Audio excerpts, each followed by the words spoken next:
had your highs and your lows, and you've been absolutely magnificent right through.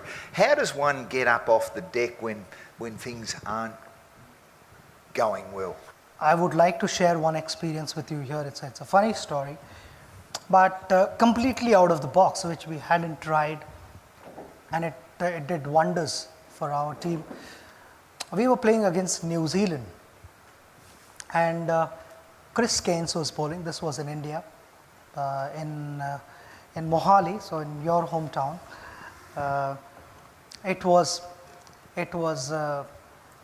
The ball was reverse swinging, and Chris Gaines was virtually beating us 2-3 times an over. I was batting with Rahul Dravid, so the main batters were batting. We'd like to believe that we were the main batters.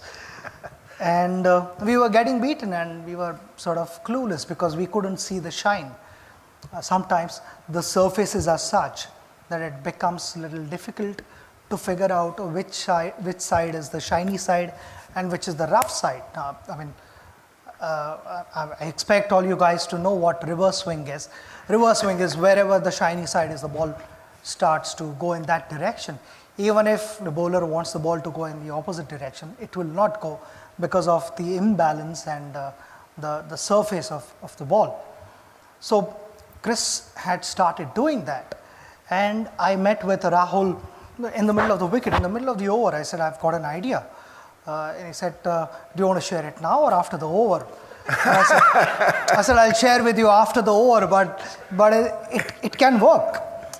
So Rahul said, okay, tell me now, what is your idea?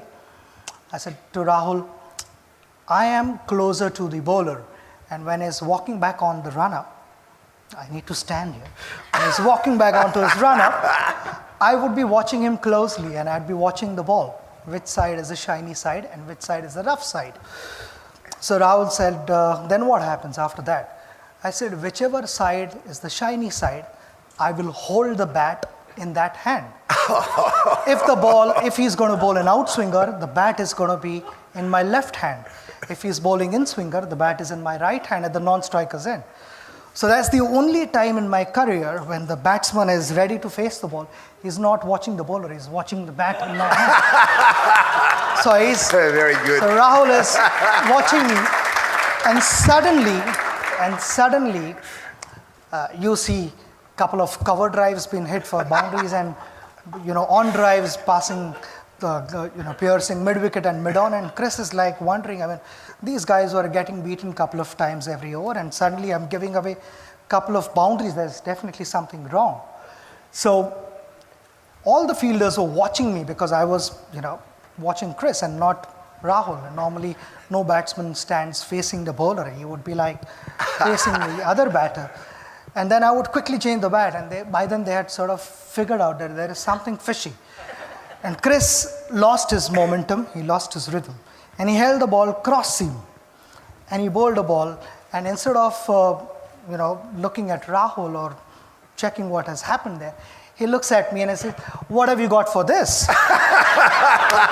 Chris didn't realize that I had also warned Rahul that if I don't know what is coming, I'm going to hold the bat in the middle. So that is how the story goes. So it's just, in short, it's just being a step ahead of your opposition.